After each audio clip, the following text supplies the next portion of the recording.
Welcome to Type 2 Diabetes Talk, the place where we chat about what really works to treat type 2 diabetes and prediabetes naturally with nutrition and lifestyle. If you're looking to optimize blood sugar and A1C, lose weight, reduce medications, and improve your overall health, this is the place to be. Now, here's your host, Type 2 Diabetes Nutrition Specialist, Dr. Jedha. Hello, wonderful people. It's Dr. Jedha here, and I can't believe we are heading to the end of the year 2023. And I find that this time of year can be a bit bittersweet for many people.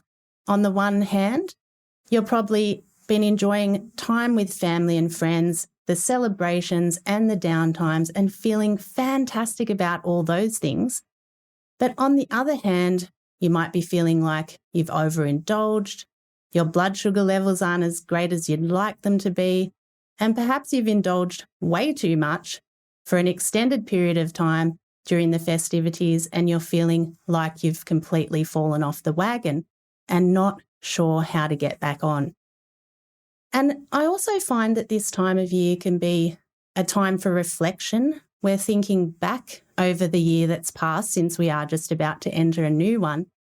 And we might be thinking about the goals that we set out to achieve, and we haven't quite reached those goals. So the expectations we had on ourselves, and we might be feeling disappointed, disheartened, or completely lacking enthusiasm, lacking motivation. So whatever the case is, it's time to experience a shift. I would love it for you to be able to move forward and feel differently and think differently so that you can realise the possibilities for yourself. And that's why today I've brought on a special guest who is going to help us all experience a shift into a space where we can thrive so that we can move forward into 2024 and beyond and experience life in a new way. So I'd like to welcome to the show Dr. Doug J. Moore. Welcome to Type 2 Diabetes Talk, Doug. Thank you, Jedha. It's so great to be here. Yeah, it's great to have you here with me. And Doug, you've got a very impressive 40 years of experience in psychology and as life coaching. So I thought before we dig into today's discussion, would you be able to share with our listeners a bit more about yourself and your work? For 40 plus years, I've been a psychologist and life coach. I've been working with people around anxiety, depression, traumas, medical conditions that they were struggling with. And they would feel better. And so then they would say, well, Doug, what's next? And then that led me into life coaching, which is about thriving. So we have a tendency is to kind of go into survival mode. And survival mode is what is our kind of norm. And what's important is to learn how to recognize what survival mode is.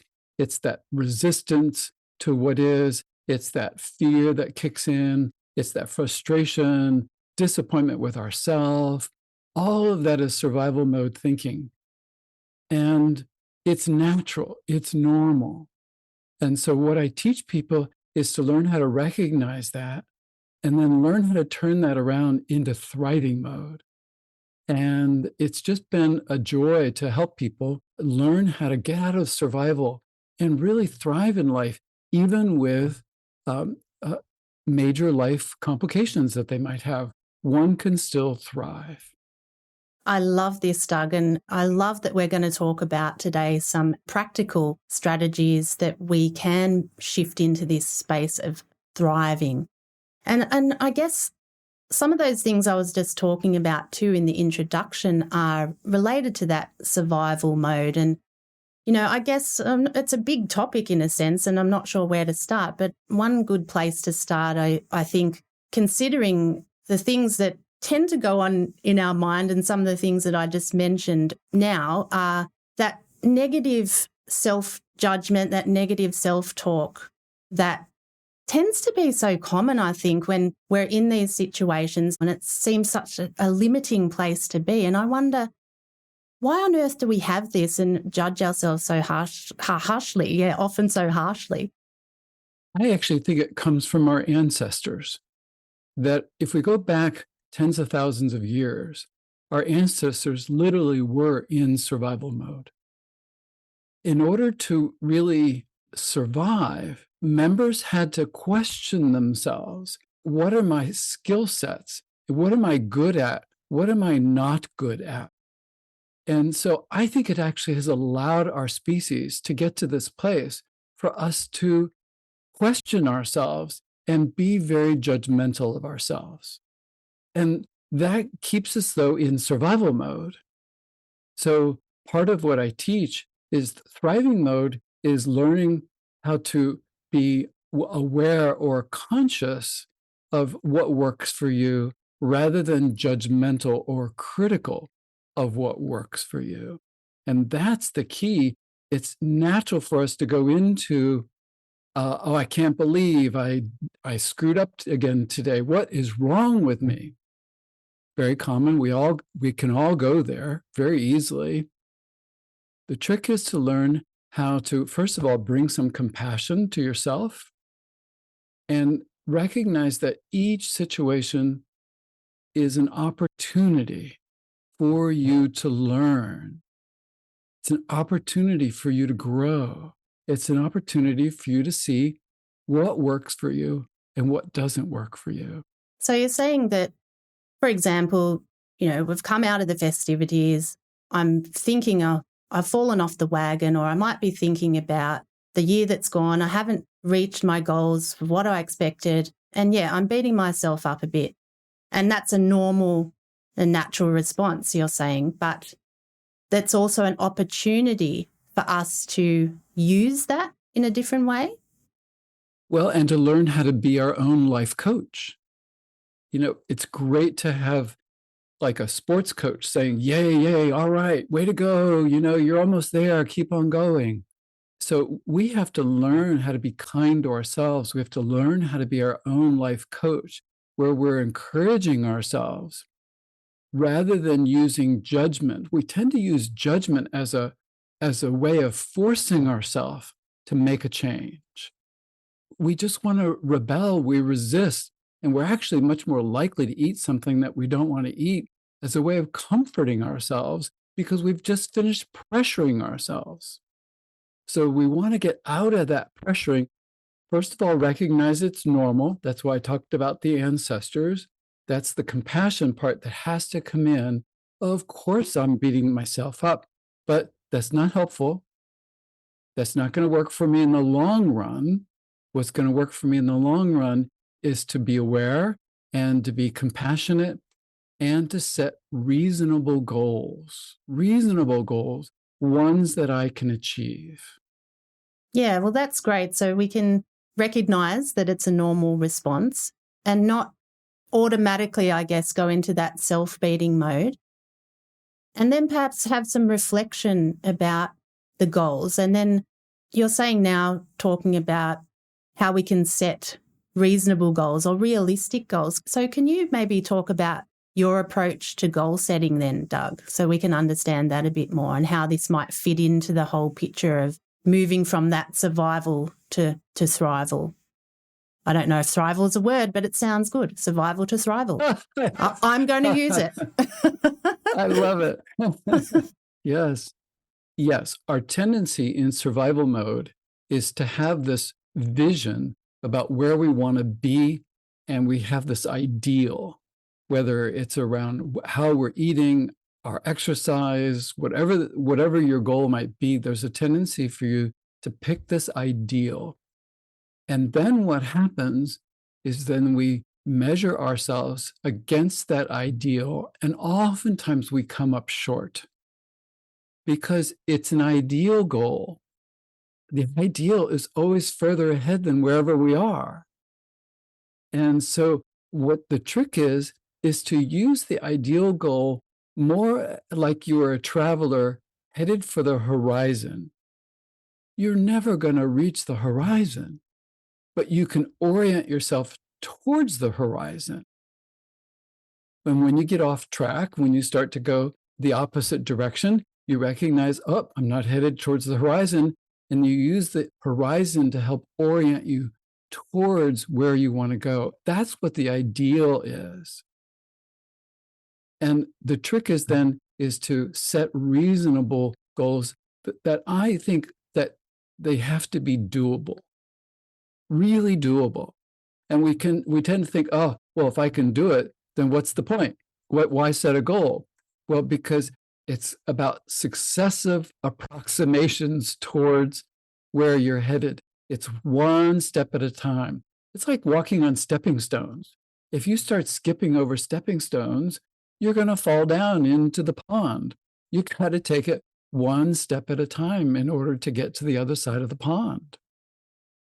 Right. And I love that idea of, being an explorer. If people can imagine, you're, like Doug said, you're a traveler, but imagine you're an explorer if you were coming to a new land and you're trying to discover what's beyond that horizon. Okay, you've got that goal to get there, but once you get to that horizon, what's the next thing ahead? And perhaps as you're going through that exploration process, you're going to come against all sorts of things, but you don't stop just because that happens. You don't let that deter you. You don't beat yourself up because you've gone off track. You just reset your course and you're like, oh, okay, well, I'm headed toward that horizon and all of that's okay. And then the other thing that Doug said was to set realistic goals. And I think achievable goals, obviously, it's silly for us to think, oh, I'm going to lose 100 pounds in a week.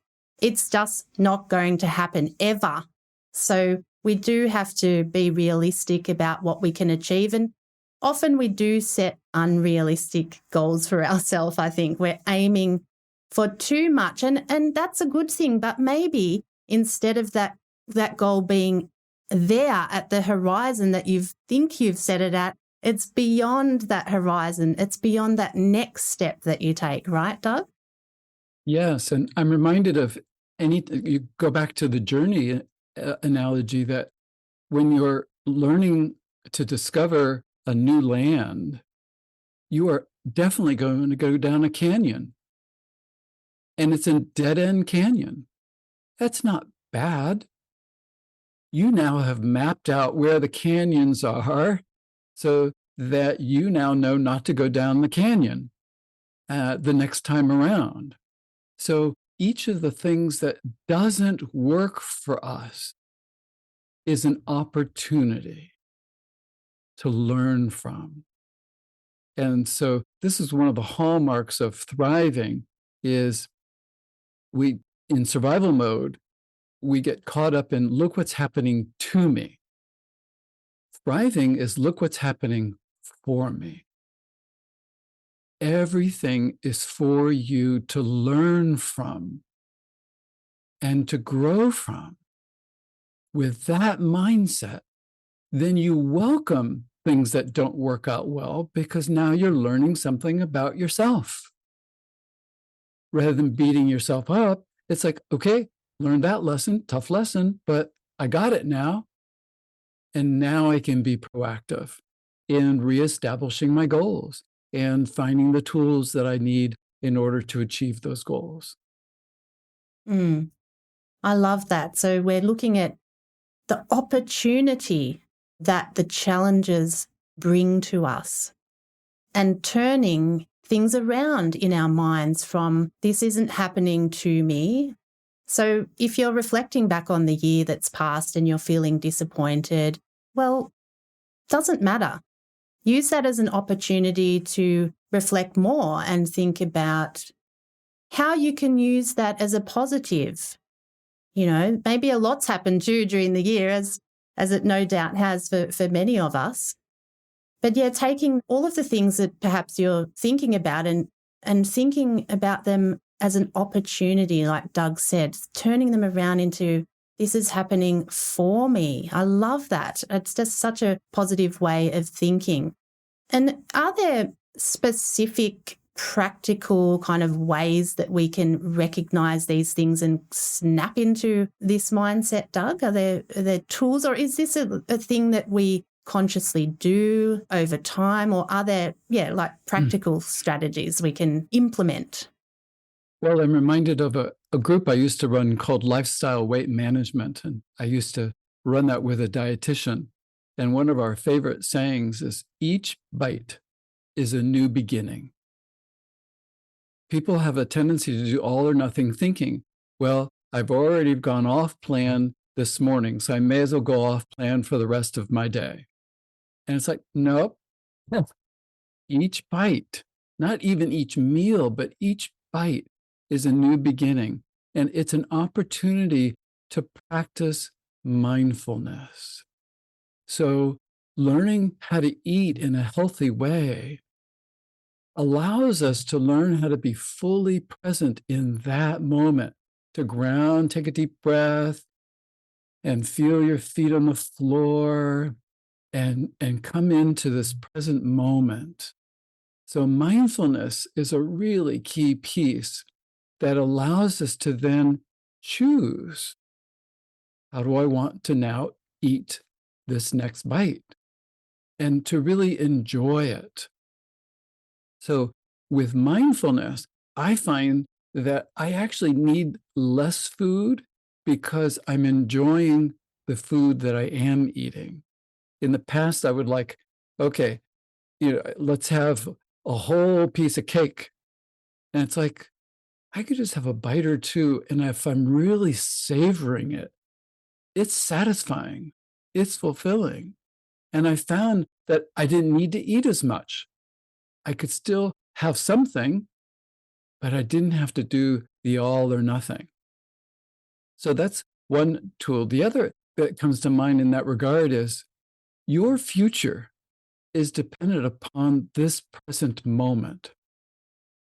So that it's each present moment builds upon itself. And that's our future. So if you really want to shift your future, it's all about coming into the present moment, being mindful, being grounded, and choosing how you want to think, how you want to feel, and how you want to behave.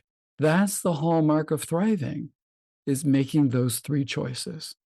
Being in the present is such an important thing. And letting go of the past too. I mean, just what you said brought up, I guess, for me, because I'd recently gone through some challenging things myself. And I was reading a book. In that book, one of the key things was there was just this sentence, and it said, the question was, what should I do moving forward? And the point was, let everything else, the past behind, it doesn't exist anymore. The only question to ask yourself is, what should I do moving forward? And I found myself asking myself that all the time now in everything I do. And I guess that's the mindfulness that you were just talking about, Doug. That's really what it comes down to, is that mindfulness in every moment. So I guess, could people, you've suggested obviously some things there, but could people use any type of question to bring themselves into that mindfulness? Or you said, another one was one bite at a time, not one meal at a time. So you're not just, letting yourself go into that all or nothing mentality, which I think's so incredibly important. What is it how do we get to that point, Doug? Well, we get snagged from the past. You're right. The past is over, but we get snagged in it. We get hooked in it. We are constantly reliving the past. And it's, again, natural. It's part of our survival mode because the purpose of reviewing the past is in order to try to prevent it from reoccurring in the future. But what happens is that we look at the past and we're very judgmental and we're very critical of ourselves. And we are so harsh on ourselves. We're much harder on ourselves than we are on other people. One of the things I oftentimes ask people, I said, you know what you're telling yourself right now? Would you tell your best friend that same thing?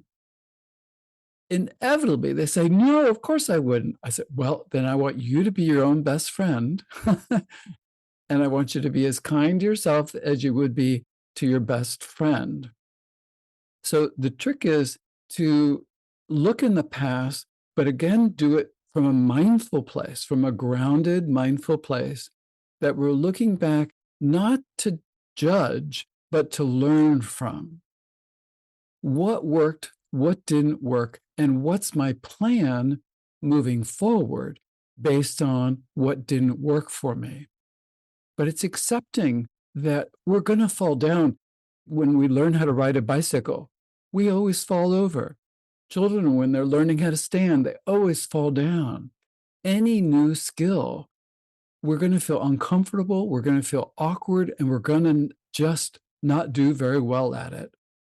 And so that's where the kindness comes in and the mindfulness comes in. And so it's reviewing the past in order to learn from it and use that for your future. Yeah, and I was just about to, I had that question in my mind, which you just said, and reviewing the past. So do you think that it's a good idea for us to spend time writing that stuff down, journaling it? Is there a way that we can process that more quickly so that we can move past that stuff? I think journaling is great if you're doing it skillfully. If you're journaling and you're beating yourself up, that's not helpful.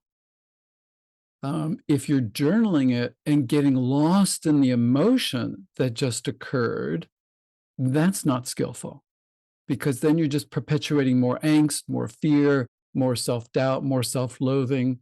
So journaling is good if you're using it as a record of this is what happened and what's the lesson. This is what happened and what's the lesson. So you have like two columns.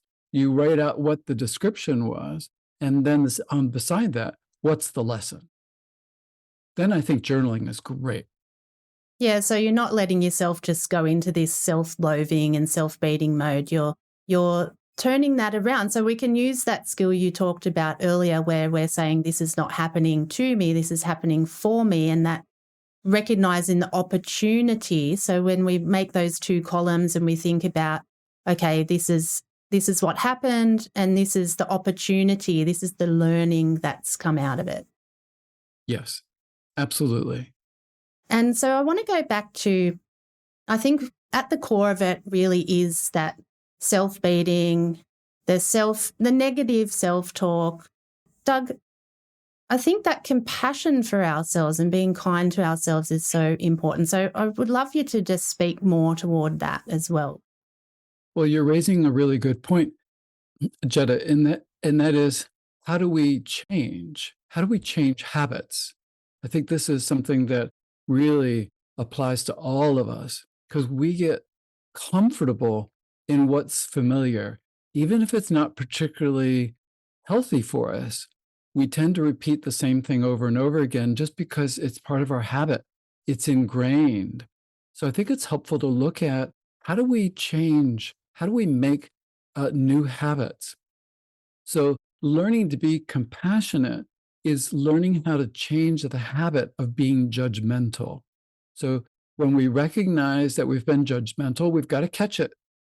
And then it's like, okay, then what's an alternate way of talking to myself? How can I be more positive? How can I be more compassionate with myself, encouraging? Then you've got to be able to actually say it out loud.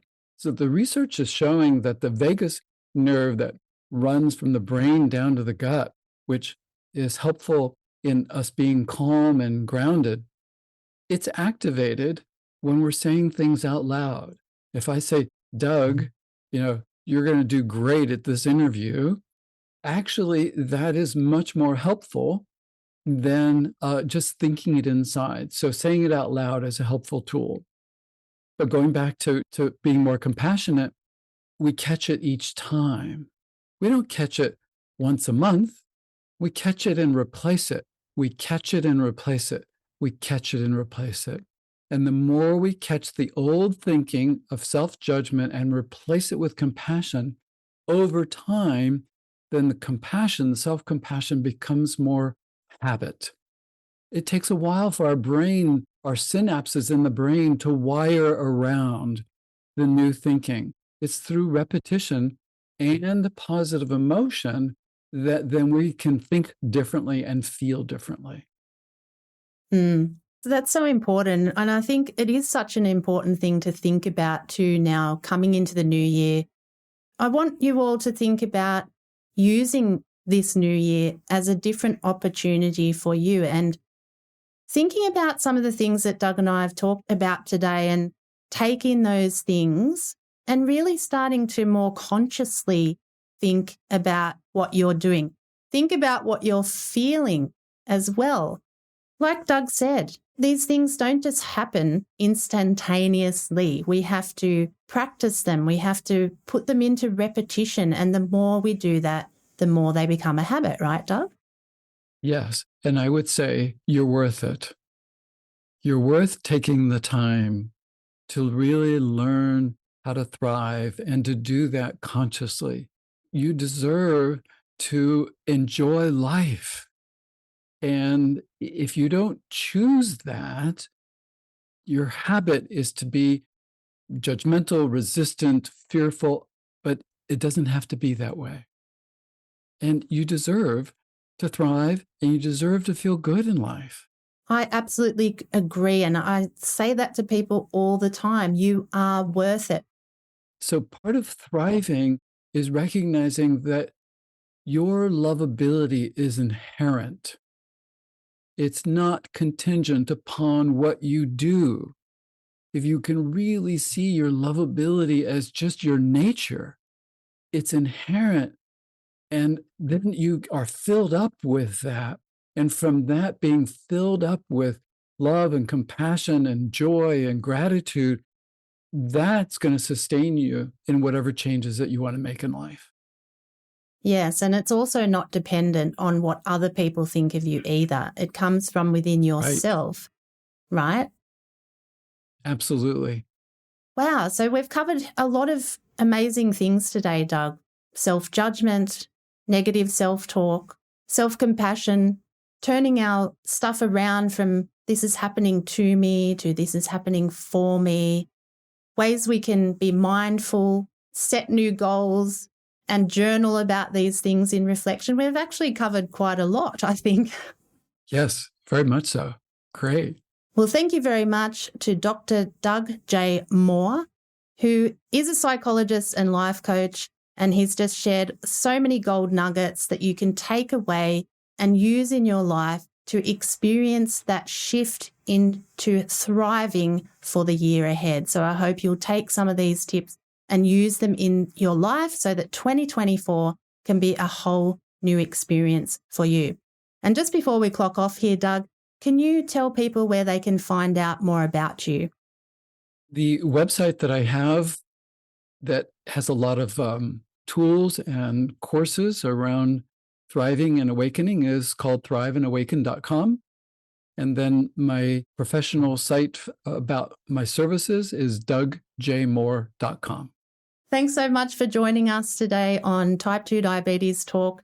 You can find the show notes and Doug's website links and everything down at our website at type2diabetestalk.com. So I hope you'll go and check that out. And for our members, you can find the exclusive video version of this interview inside the member site with episode 5.